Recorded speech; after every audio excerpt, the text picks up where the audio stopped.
morning. Good to see you all. Good to be together. Always enjoy these Sundays. Get to see one another. Yeah, it's a very, very precious time. I always look forward to it. It's like this morning I woke up and I actually felt very peaceful. It was really nice. I woke up early. And normally there's something a little bit to do with the show. It's like, oh, what am I going to do? There's a bit that jitter. But it wasn't so much there this morning. It was just, okay, just be peaceful.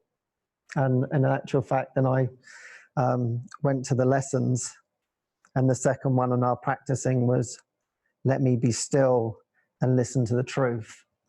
So I thought, oh, that was a nice reminder of how I was feeling. And just as I was sat here, I was actually, I think it's, they were always remembering together. I think that's the important thing about this time, is that we need a lot of remembering. There's a lot of amnesia, a lot of sleep. It really does feel that way. In 1 minute, you can be feeling alive, and then the next minute, you can drift off very easily on this journey. And it's so amazing that the mind can do that we can forget so easily our purpose on this journey. And I feel like these Sundays coming together is always to remember the purpose. Every day is to remember that purpose together. And I was just thinking about last week was the seeming resurrection, and that's every day. And we watched the movie Risen. I don't know whether you've seen that one. 2016 it came out. And it's the tale of a Roman soldier who is part of the crucifying of Jesus and basically sees the resurrection for himself. But one of the interesting things that I love about that movie is one of the scenes when he goes and meets his general, or whatever you want to call him, and he's just been in battle, and he gets into the bath, and he basically asks him what he wants. And what he really wants is he really wants peace. That's what he wants. And he feels like he can go into the middle of the countryside and have a family, move up through the ranks, and have wealth to be able to live this life of peace without any war, without any death, basically. So he puts this strong prayer out there for peace, and he doesn't actually realize what that really means, that it's actually closer than he imagined, because he wanted it so strong in his heart. And that was actually my first prayer before I knew anything about the Course in Miracles or spirituality. I remember I began, I wanted to practice meditation. Thought, okay, this seems pretty helpful. And I remember I went down to this local shop. They sold crystals and bits and pieces, and I was in there, and these two ladies were really, really helpful, and I said, I don't know it, I didn't know anything about it. So they're like pulling out CDs. This one's really good, you can listen to them. And so I'm having this really beautiful day with these ladies, and they're telling me about ones that they used in their meditation classes and everything like that. And it was really, really gearing me up for this. Thought, okay, right, I really want to do this. So I ended up choosing this CD. And they said, oh, make sure you set an intention of why you're doing all of this. Okay, yeah, that's a good idea. And so I walked back home. It was about a 2-hour walk, actually. So it was kind of nice. It was in the summer. And I got back home, and I was really in this good space, like, wow, okay, I'm really going to have a go at this meditation thing. And I thought, okay, yeah, better set my intention. And I thought, I just want peace.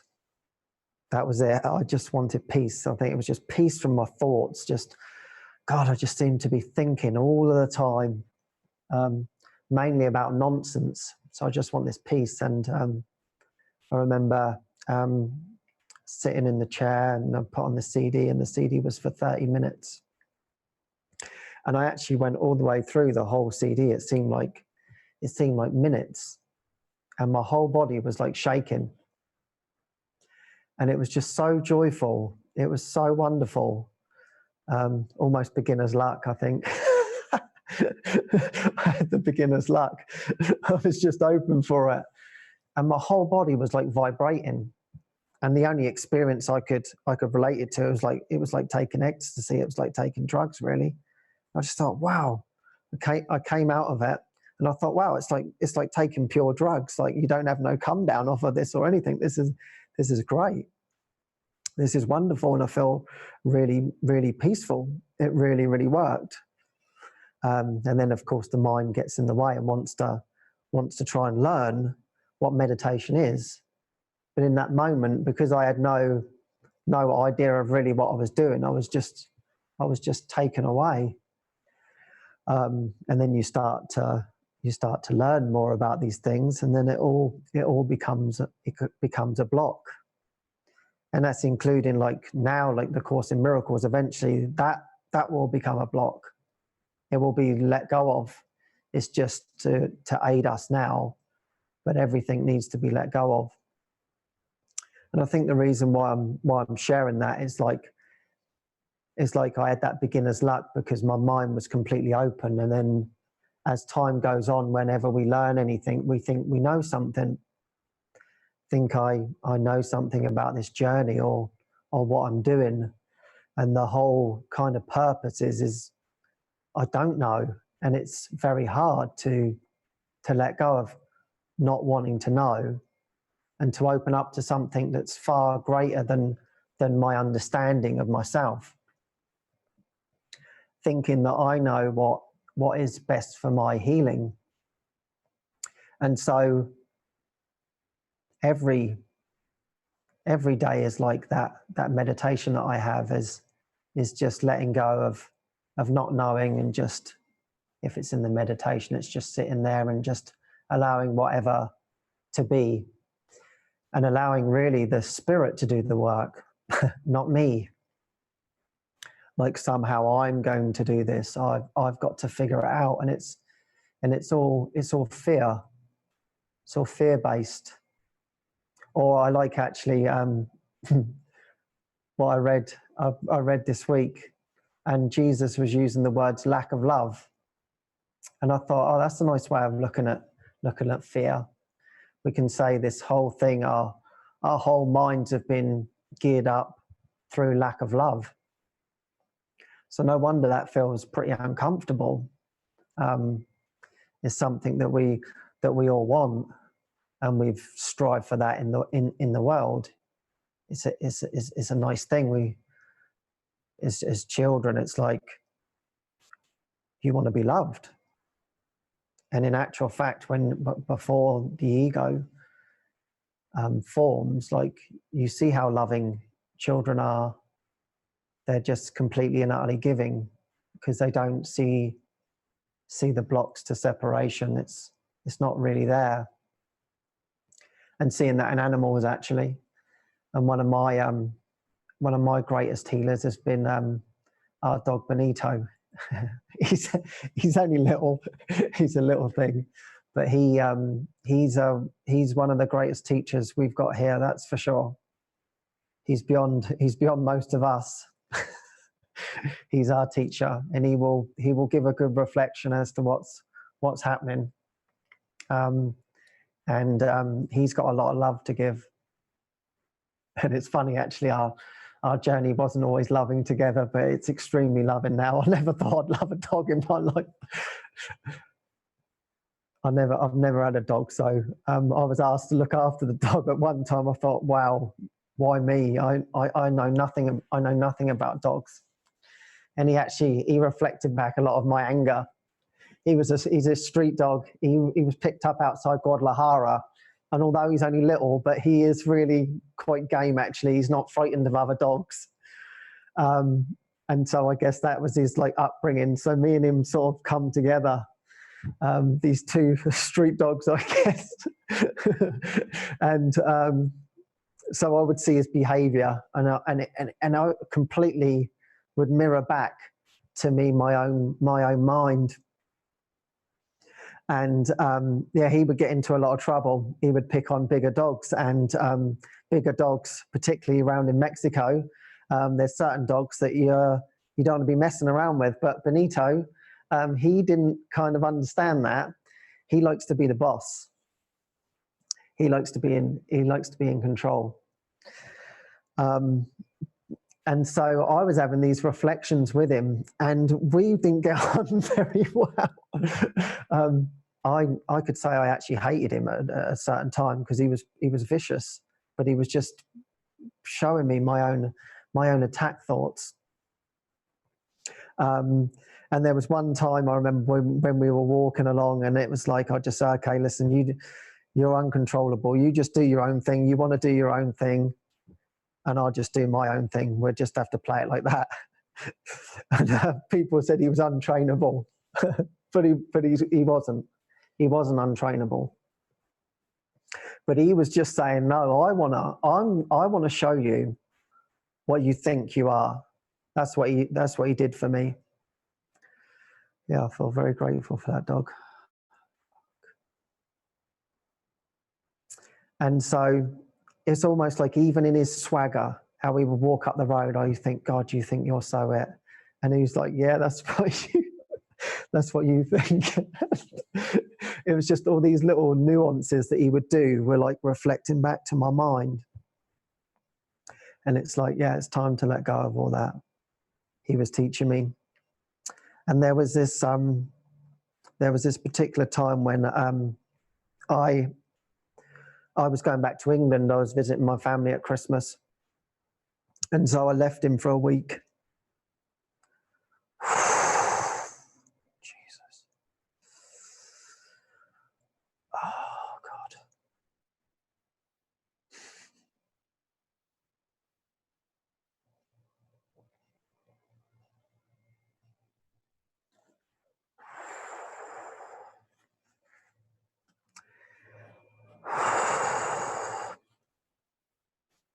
And when I came back after the 7 days, it was like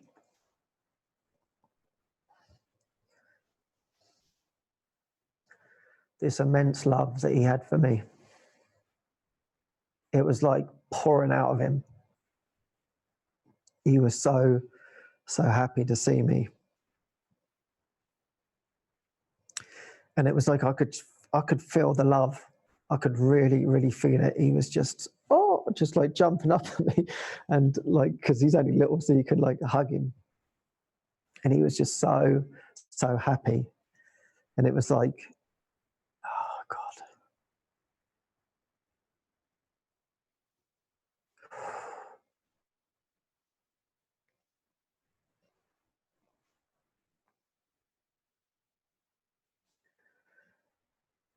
It was like time to show the real reflection.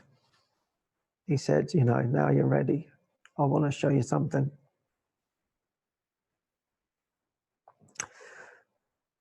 And then in that moment, I said, yeah, I'm completely committed to you.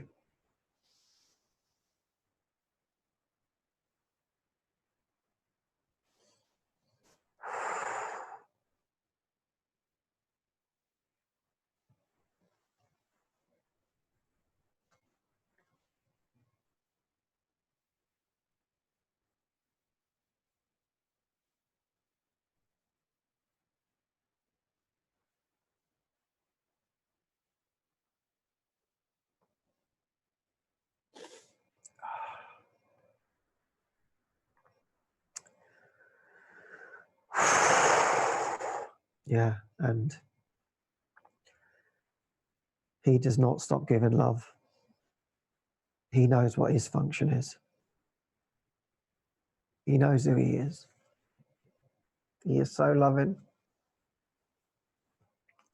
And it's like now he's so soft. He's so gentle. he used to bite. He used to be a bit tormented of people. But yeah, we work together, and he doesn't do that. He just wants to be around you, and he wants to love.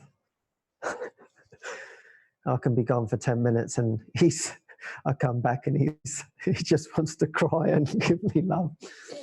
Such a wonderful, wonderful gift he's been, truly.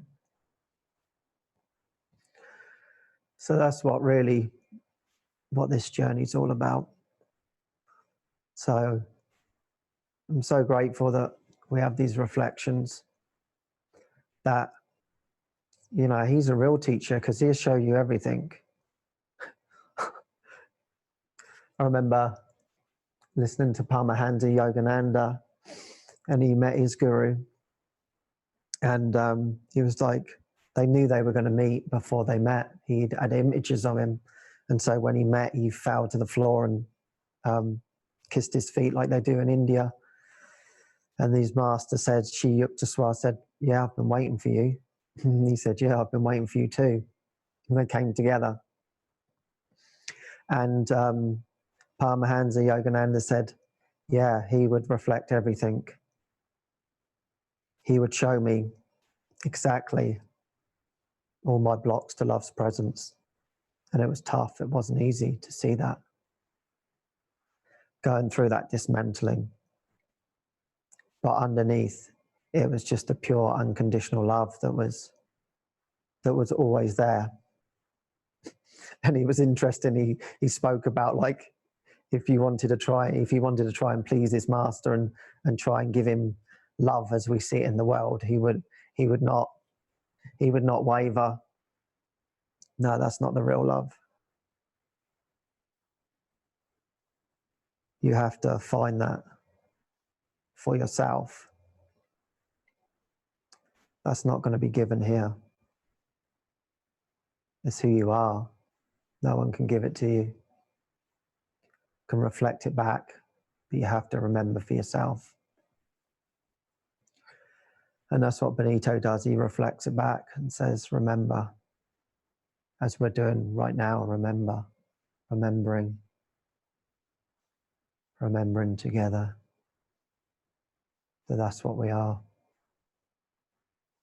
Want to really, really experience that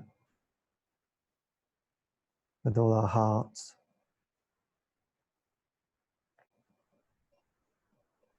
You might have someone or a pet or something that reflects that back to you now. Something that's telling you to go towards the light, to illumine your mind, to step out of this, to find that in your heart, the truth of what you are. We're not even going to find it in that book. As much as I love that book, it has to be experienced, it has to be known. And so I have to let go of my knowing. Really hard. Find that one really, really hard. That I don't know my own best interests. You can see I keep coming back round to this. Just more letting go. More letting go of lack of love. And returning to love.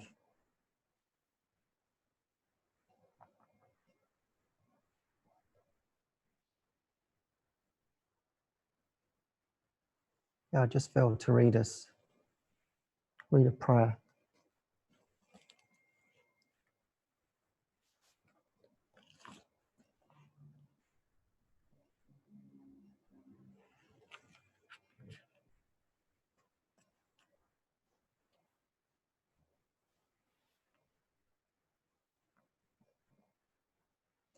I will not be afraid of love today.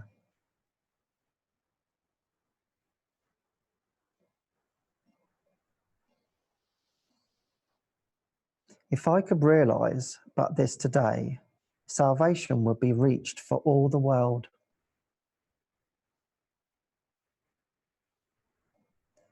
This the decision not to be insane and to accept myself as God himself, my Father and my source, created me.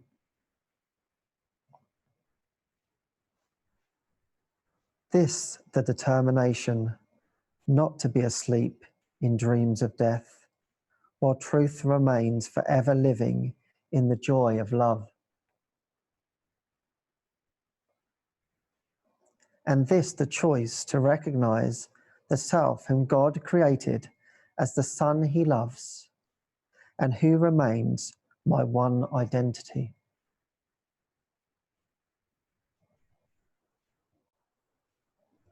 Father, your name is love, and so is mine. Such is the truth.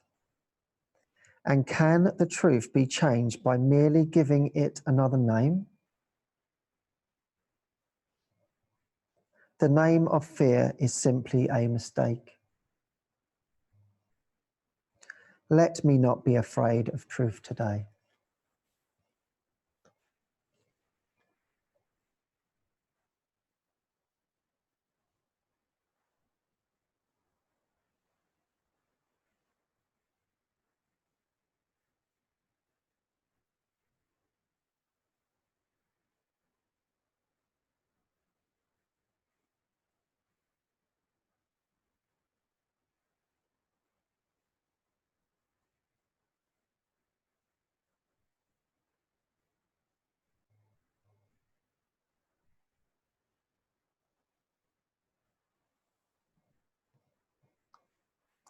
It just reminds me of things can be more simple than we like to make them.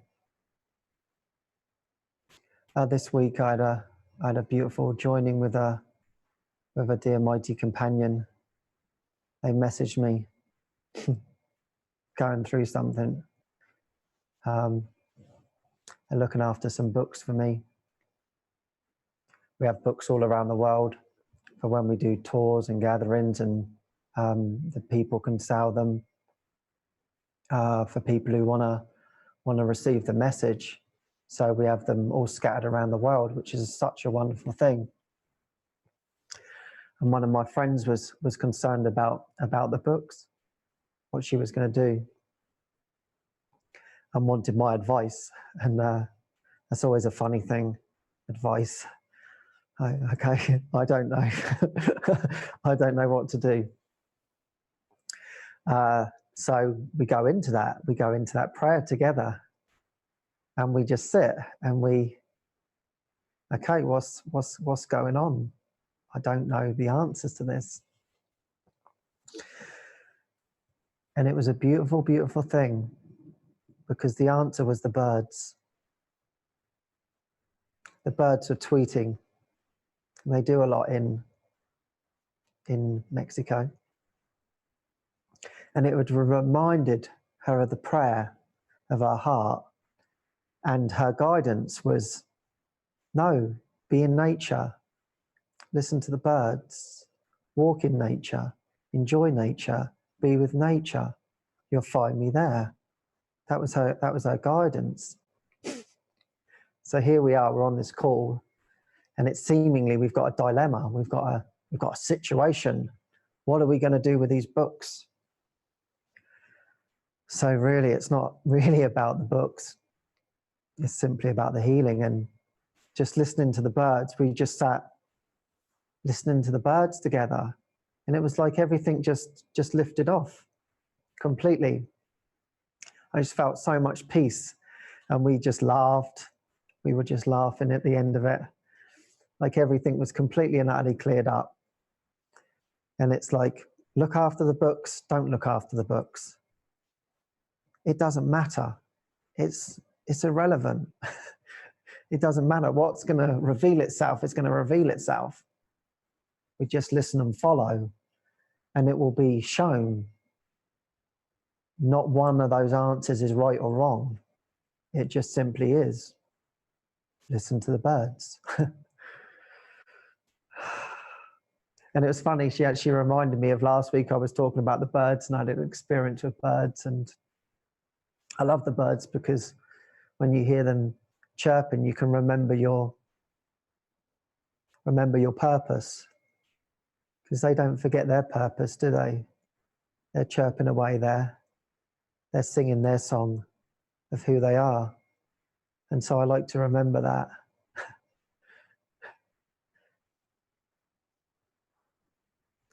So yeah, it's like these things that come up, I like to make them complicated, and I like to think that I'm going to figure it out. But in this situation, it was the birds that helped with that situation. And so we never really know what's going to help. Think that we have to really dig into our minds, into the treachery and whatever, and it can be very, very simple. Just listen to the birds. Just go for a walk. Just be gentle. And I think that's a very important lesson for me. It may seem very simple, but I think it's very, very important, particularly on this journey, because we can get pretty hard on ourselves. I can be very hard and shut down and feel, God, this is so hard, and I don't know what to do. And you feel like you're failing. But yet you can listen to the birds.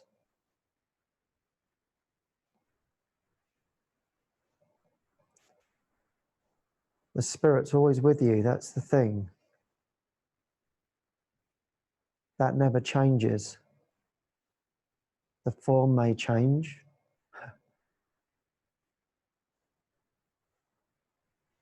but who you really are doesn't change. The changeless reality. And that's what the birds remind us of. They don't change their song. It's that saying from the Course, make each day different by making it all the same. Being in the one mind that never changes.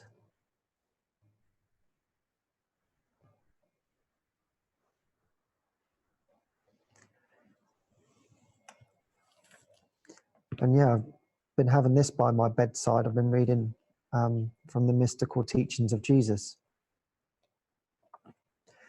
And I turned the book open the other day, and I turned to this, and I thought, oh, this is really, really helpful. And it said, what if I cannot do what you ask? That's a pretty good question, isn't it, that we all ask ourselves? There could be a lot of fear of what might happen, fear of the future. What if I cannot do what you ask? You can do anything I ask. I have asked you to perform miracles, and have made it clear that miracles are natural, corrective, healing, and universal. There is nothing they cannot do, but they cannot be performed in the spirit of doubt or fear. When you are afraid of anything, you are acknowledging its power to hurt you. Remember that where your heart is, there is your treasure also. You believe in what you value. If you are afraid, you are valuing wrongly. Your understanding will then inevitably value wrongly. And by endowing all thoughts with equal power, with inevitably destroy peace, will then inevitably value wrongly, and be endowed all thoughts with equal power will inevitably destroy peace. That is why the Bible speaks of the peace of God, which passeth any kind. It denies the ability of anything not of God to affect you. This is the proper use of denial. It is not used to hide anything, but to correct error. It brings all errors into the light, and since error and darkness are the same, it corrects error automatically.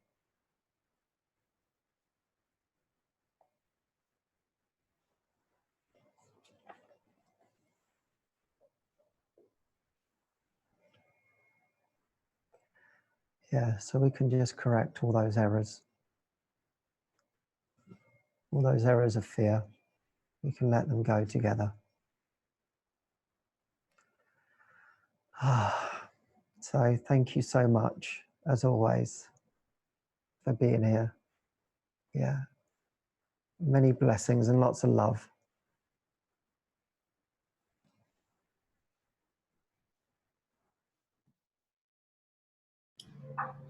Thanks, Ken. I love the analogy about the birds. Something I hadn't thought about. Beautiful, beautiful.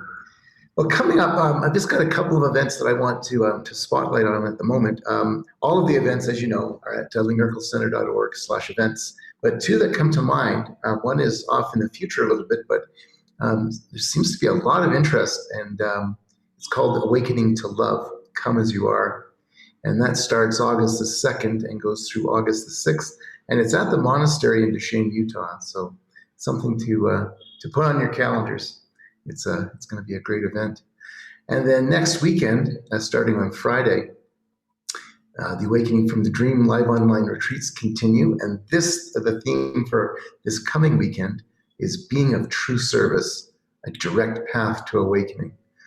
And we've been talking about how humbling this experience can be, and being of true service can sometimes feel very humbling, but it is a direct path. This humbling. What are we actually humbling? We're humbling the ego, and that's a good thing. That's a really good thing. Okay, well, thanks for that, and we'll see you in a few minutes. Bye for now.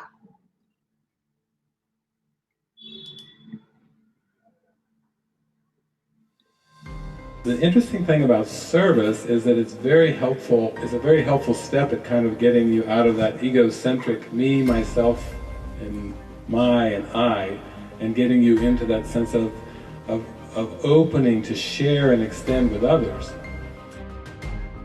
It's not fatiguing at all to follow the Spirit, but if you have service ideas, like you're doing service for a future end, or you're doing service for somebody else, or you're doing service because you think the world is in need. The world's not in need, it's the sleeping mind that's in great need. The world's just a reflection of belief, so there's no real need in the world.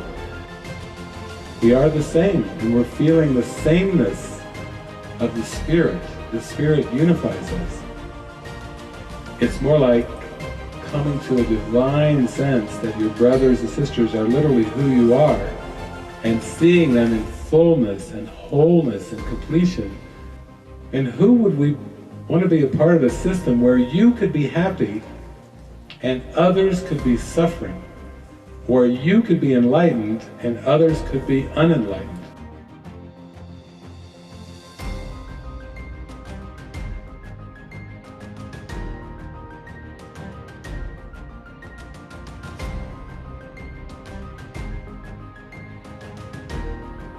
You see that all service is capital S, self, is Christ service. It's service to yourself. It's extending the love and light of Christ, and by extending it, it's the most natural experience you could ever have, because you were created to extend love. When you're extending love, you feel the joy of that original creation.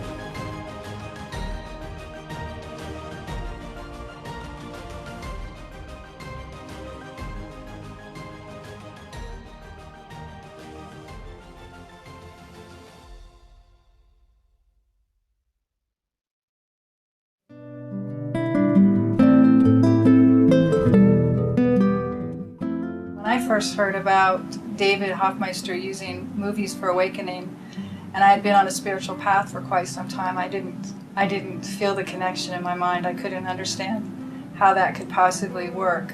I guess for me, the movie watching is very important in that it actually addresses this core issue of perception. It will transfer everywhere to all your life, and hidden dreams, to all your dreams. And what I've found with it is it's the most comforting way and simplest way to look at what you still believe in the mind.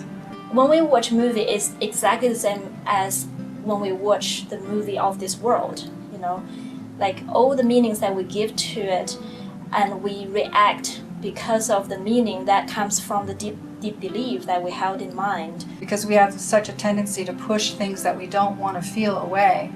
And this gives us the opportunity to actually, in a very safe, supportive way, to allow it to come up. So it can be handed over to the spirit, handed over to the light in your mind, whatever you want to call it, and let it be released. It's a powerful tool. It's like spirit is going to give you a kick, like in Inception, that's going to go all the way through all the layers of the dream. It's all about let the spirit guide it to our awareness. What would you have me do, and what would you have me see? What would you have me feel? When you're feeling vulnerable or you're feeling afraid about something or insecure, you can sit down and you can watch this movie and you can literally see what you're still believing in. And it's going to reach all the layers down, all the way to the basement, so to speak. It's filled with tools and it's filled with entertainment. You know, it's a light way to go about things as darkness is passing through. It's a gift of really, like, of having that experience, that it doesn't have to be, it's not a process. It really is an amazing way, actually, to see what's in the mind instead of having to play it out in life. It's like instant awakening, and it's a calling to experience that it's already done. It's a fast track to be able to, and a safe way, really. I feel like for most people it's a safe way to get in there and start to unhinge what you believe that is fearful, because really awakening is just, enlightenment is about releasing the mind from fear. So this is a beautiful way to do it. It's almost like a secret that the ego doesn't want you to know, that it is an instant. And it's like it is an instant, but you can only experience it through desire. So I feel like it's a real gift for anybody who authentically wants to look at where they're attached to things of the world in their mind and begin to let it release. That's what we want, is please show us a way that is, you know, very light and very enlightening, and at the same time that we can really resonate, and the movies is an amazing path. When you embark on this path and you have such a desire in your heart for the truth, when you're really pulled towards it, it's like the answers will be given in very different ways than perhaps you would anticipate, and it looks very different than perhaps we've been conditioned to believe what the path to enlightenment or the path to awakening looks like. And so I just invite anybody to literally open up their mind and check this out, because it's really very, very helpful. The newsletter is also a great inroad, because the newsletter is the highlight. It's actually a selection for you. You know, some really powerful classic movies is selected, and will give you a little write-ups for you to see whether this is something that really resonates with you at this point of time.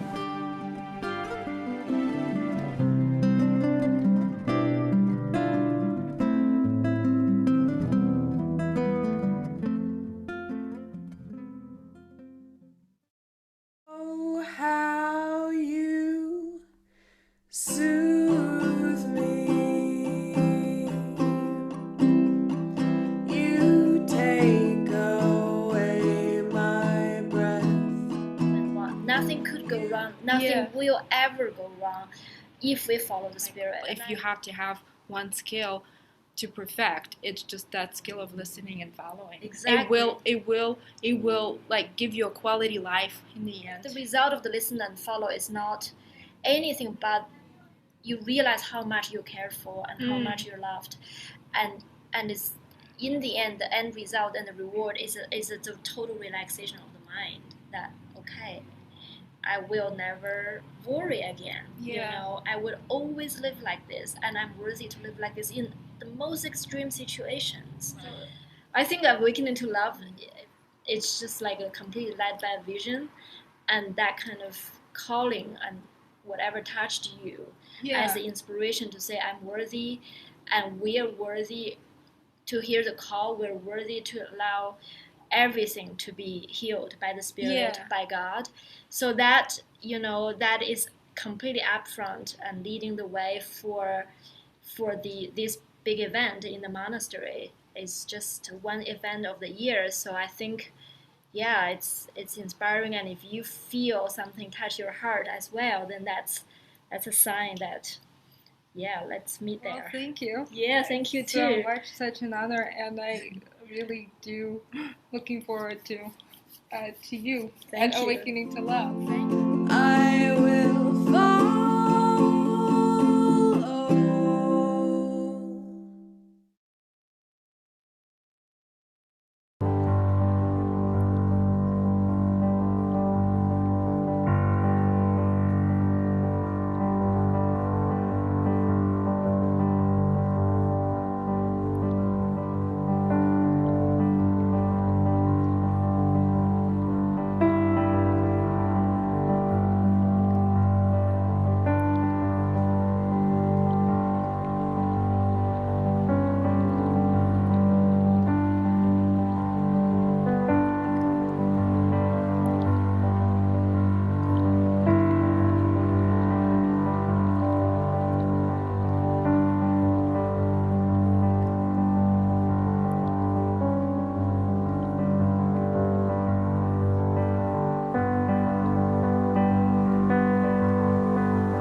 Welcome back, everybody. Up next, it's Modern Mystics with Andy. Take it away, Andy. The world I see holds nothing that I want. T-minus 10, 9, 8, 7, 6, 5, 4, 3, 2, 1, 0, and liftoff. Beyond this world, there is a world I want.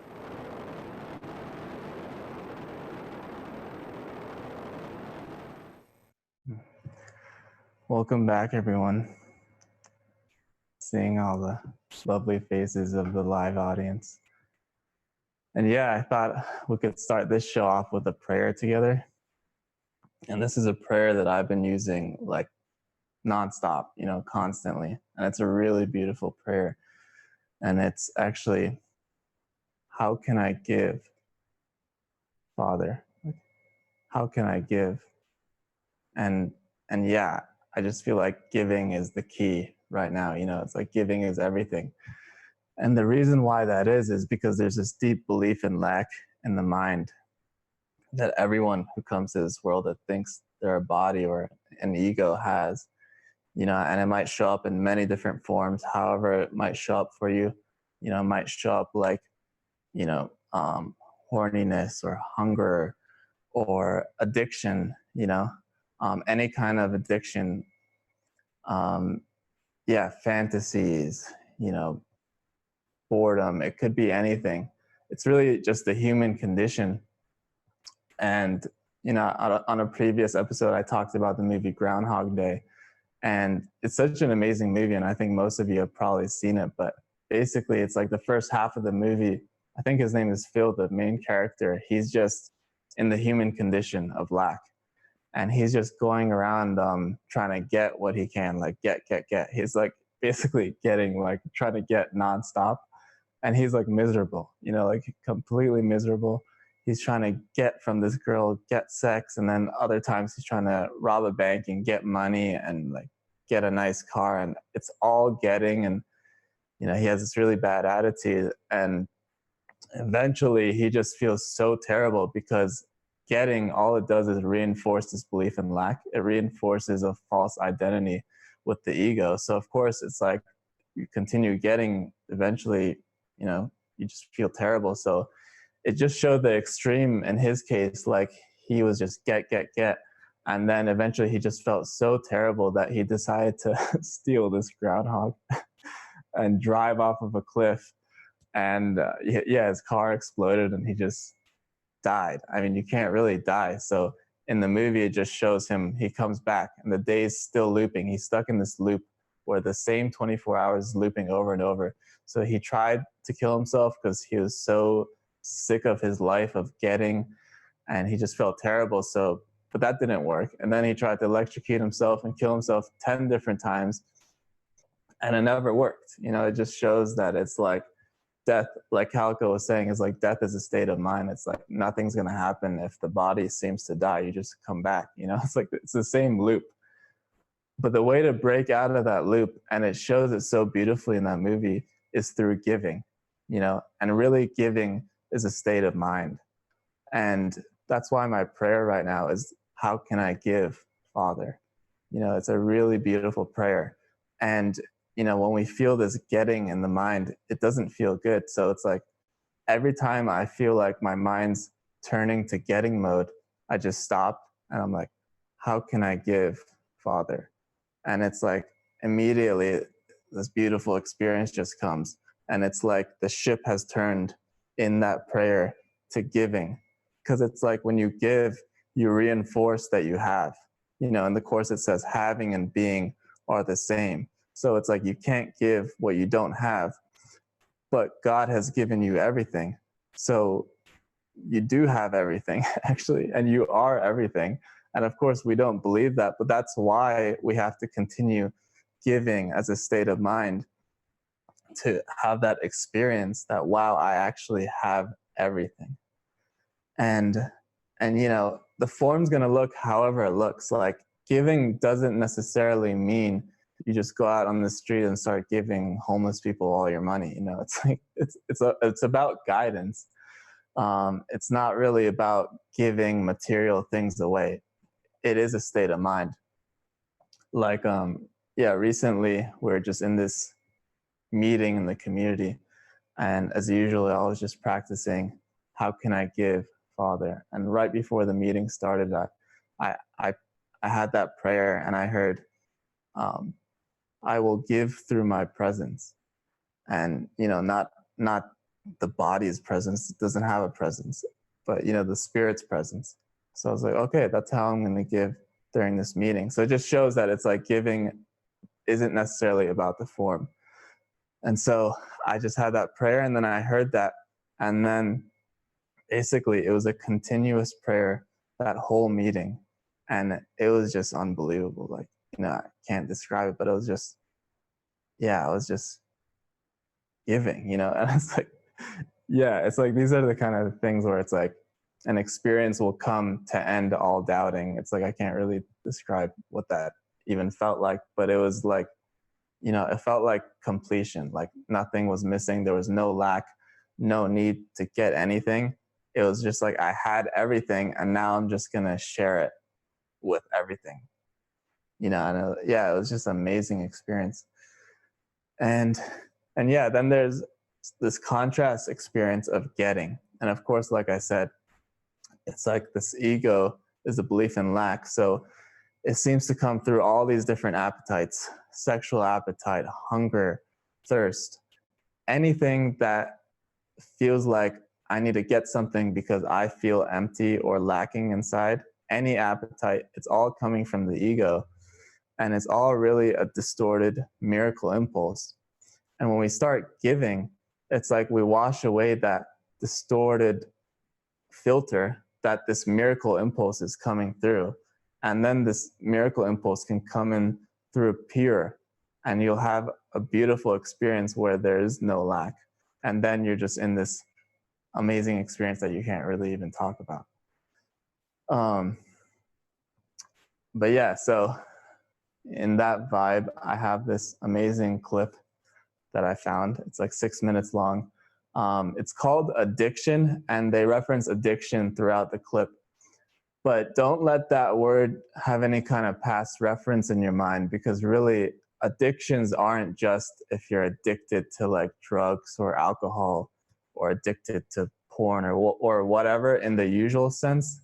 It's like really it's an addiction to the ego and to getting, you know, it all comes from there. So this video is relatable to anyone who thinks they're a human being. And if you're watching this, you probably think you're a human being, myself as well. So we're all going to watch this together. And yeah, just sit back, enjoy. And I'm not going to pause this one, so just enjoy this one.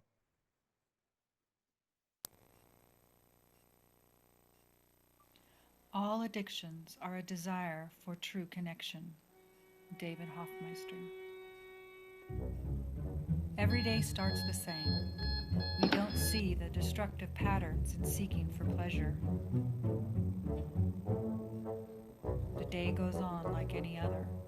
We can't see beyond the never-ending routine. Others have it, why don't I? We strive for something, anything, to feel connected, loved, safe. We fail, we succeed. It's too much. We give in, we give up, and we give out.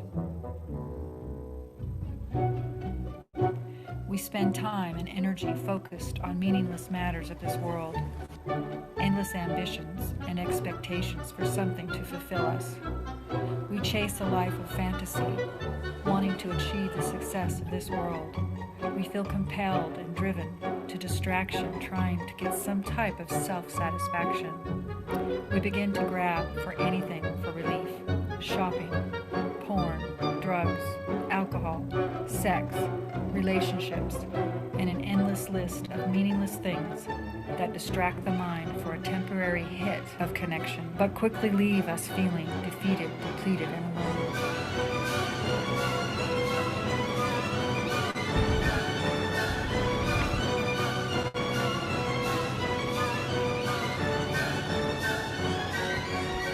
Then there it is, the moment you can't take it. You can't fake it anymore. Enough is enough.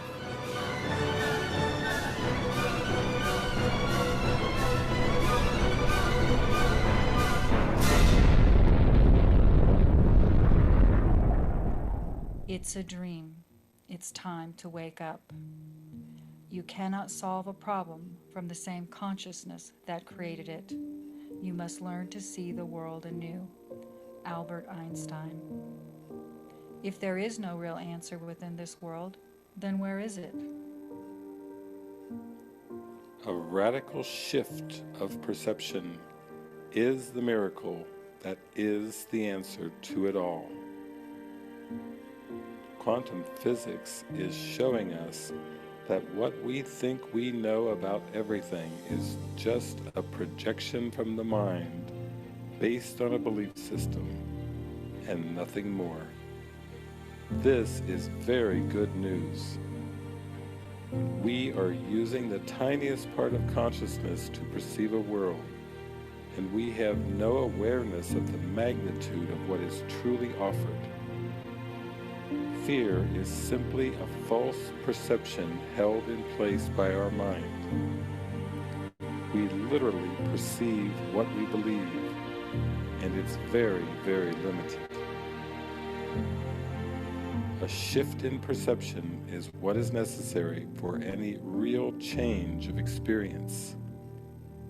This is known as miracle mindedness. This shift opens up a whole new world of true love and connection.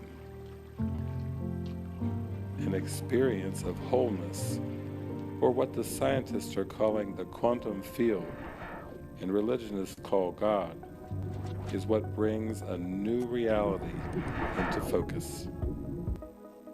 When we have an experience of this quantum field, then we see that everything is completely connected. Everything is unified.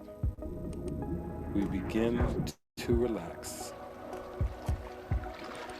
To experience true happiness, we have to free ourselves of the programmed mind of stress and fear. Like software that is outdated, it's time to let go and open up to a beautiful new reality. The indulgence and repression of addiction keep everything in a tight loop of frustration and fear. You can undo the nightmare. Addictions are a deep call for a better way. They are a call for real connection and love. It's time to open up to this quantum field. Let the life of striving and effort be undone as we let go of trying to get answers where they cannot be found. There is a power in this field that will carry us out of the dark dreams of stress and worry. The world was designed to reflect our consciousness. It was never designed to provide the answers. When we truly want to see, the truth will begin to appear. Simply put, the world we see is an outward picture of an inward condition. Seek not to change the world. Seek rather to change your mind about the world. What did you do as a child that made the hours pass like minutes? Therein lies the key to your earthly pursuits.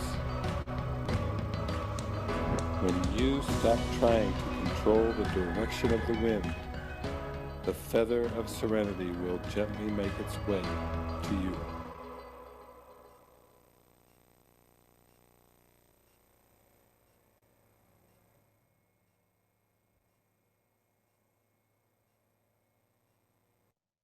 Yeah, so what a beautiful video, right?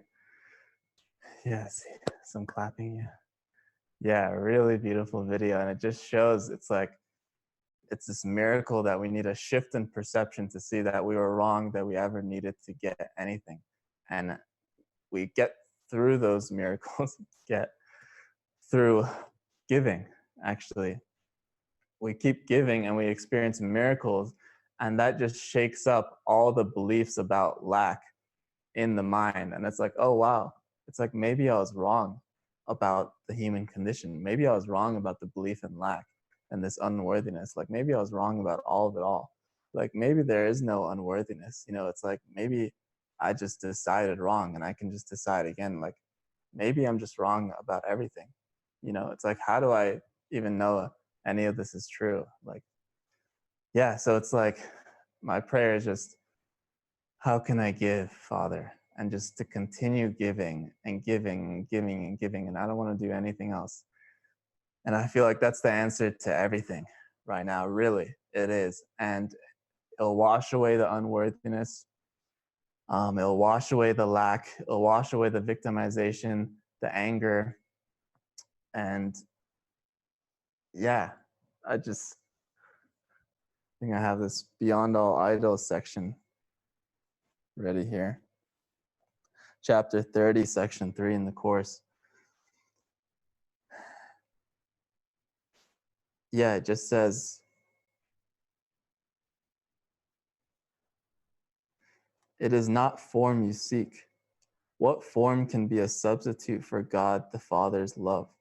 What form can take the place of all the love in the divinity of God the Son? What idol can make two of what is one? And can the limitless be limited? You do not want an idol. It is not your will to have one. And an idol is basically everything that we think will complete us. And an idol is form, it's anything in form. And yeah, it just says, behind the search for every idol lies the yearning for completion. Wholeness has no form because it is unlimited. To seek a special person or a thing to add to you, to make yourself complete, can only mean that you believe some form is missing. And by finding this, you'll achieve completion in a form you like. This is the purpose of an idol, that you will not look beyond it to the source of the belief that you are incomplete. Only if you had sinned could this be so. For sin is the idea you are alone and separated off from what is whole.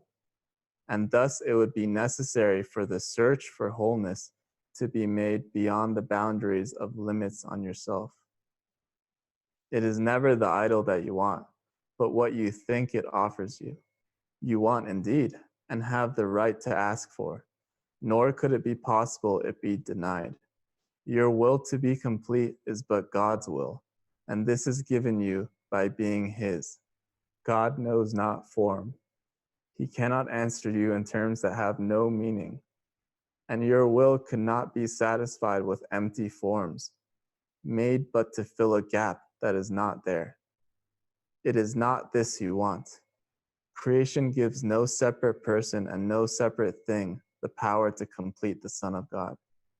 What idol can be called upon to give the Son of God what He already has? Completion is the function of God's Son. He has no need to seek for it at all. Beyond all idols stands His holy will to be but what He is. For more than whole is meaningless. If there were change in Him, if He could be reduced to any form and limited to what is not in Him, He would not be as God created Him. What idol can He need to be Himself?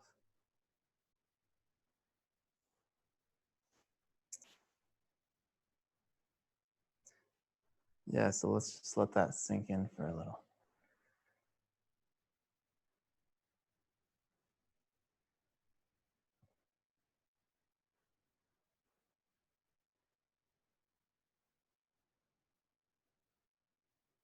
So yeah, that's why the giving is so important, because it really, whether you get or you give, it reinforces either the ego's thought system or the Holy Spirit's thought system. And it's like when we give, we reinforce that we have, like I was saying, and like it says in the course, it's like you are already whole. But it's like there's this unworthiness and we don't think we are. So it's like, that's why we just have to keep having this prayer, like, how can I give, Father? And just keep giving, giving, giving. And we experience these miracles through the giving that show us that we were wrong about ever being incomplete or lacking. And ultimately, even that we were ever even a person or in the world. And yeah, that's why the giving is so emphasized, right now. And even in our community, we have different themes in the mind, seemingly different phases. things that are helpful in the mind. And right now, what is really emphasized is this giving. You know, it's like that's what's really gonna help pull us out of this whole belief in lack.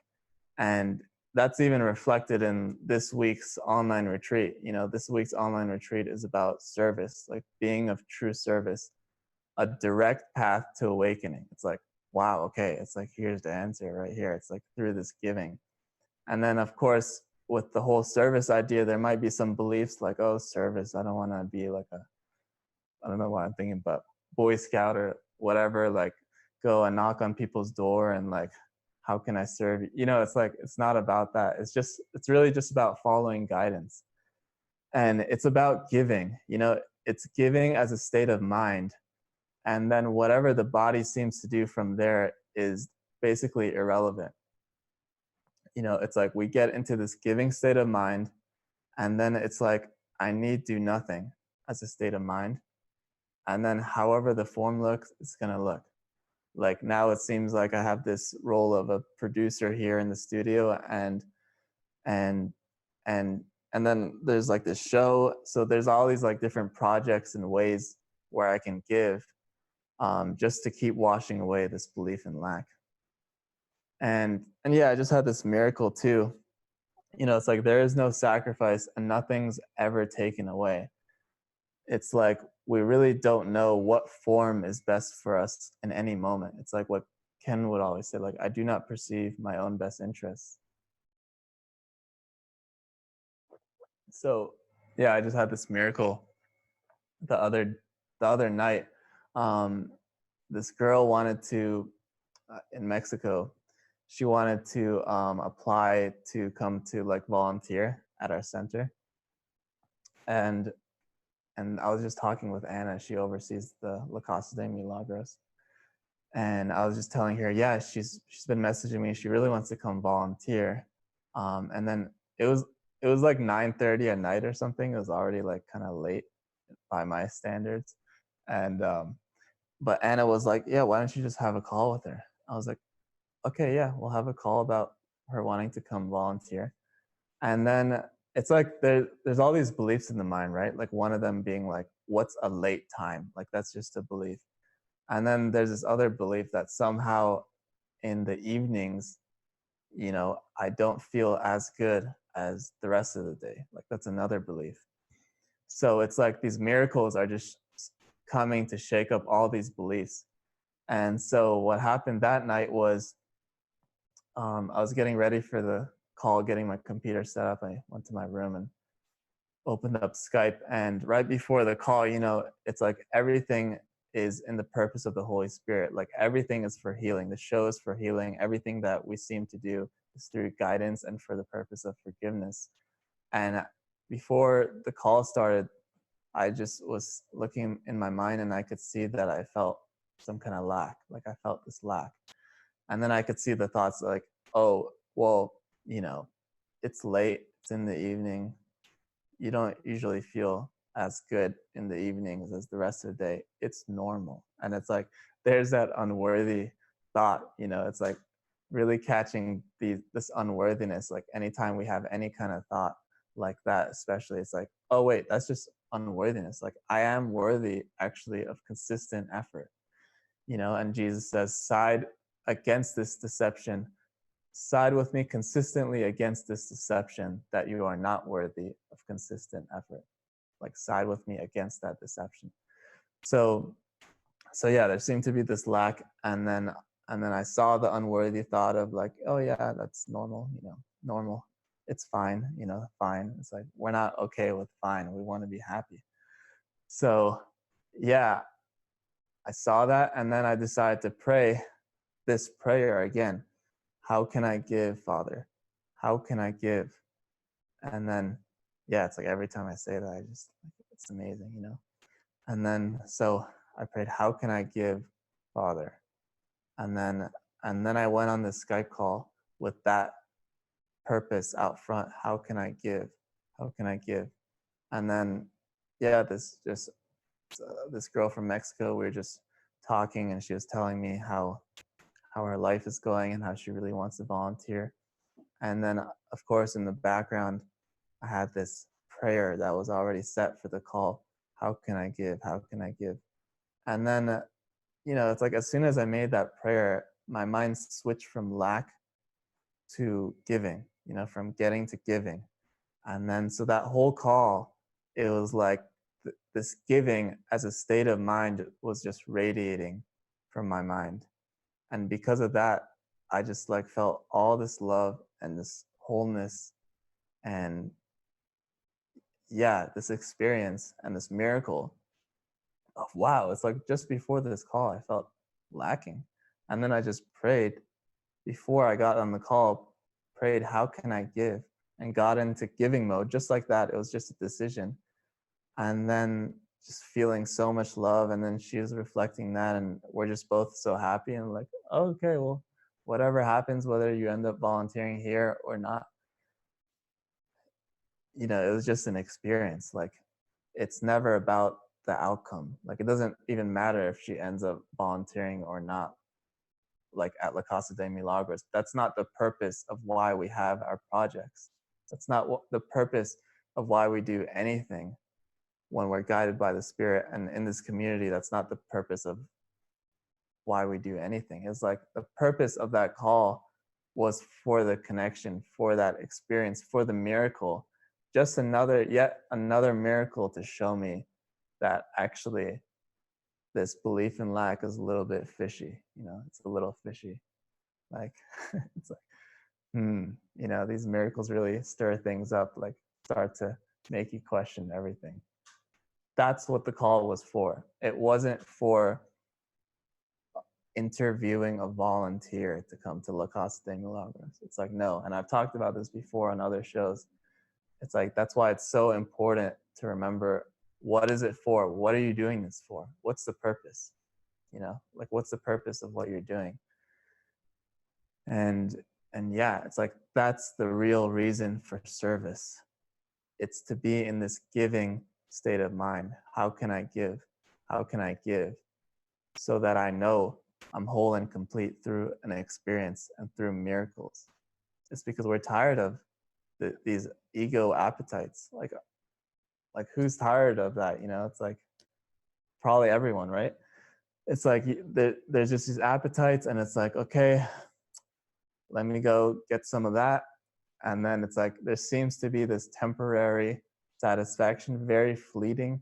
And then it's like the appetite just comes back over and over and over. And it's like, there's no like lasting sense of fulfillment. There's no wholeness. There's no completion.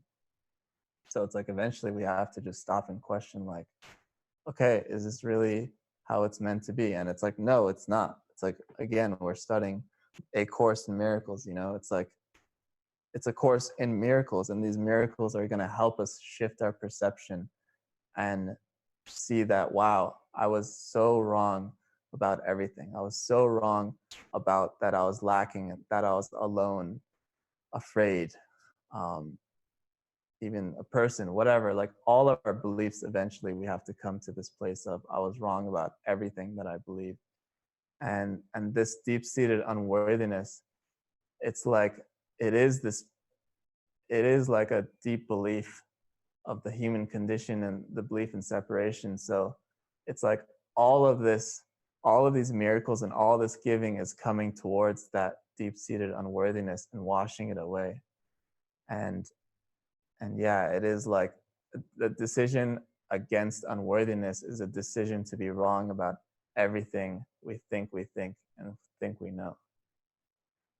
So thank you guys, and I hope you can join me in this prayer. How can I give, Father, all throughout the week, every moment, every second that you feel lack or unhappiness, just make that prayer. So thank you, and I'm glad I could share this with you all. Thank you.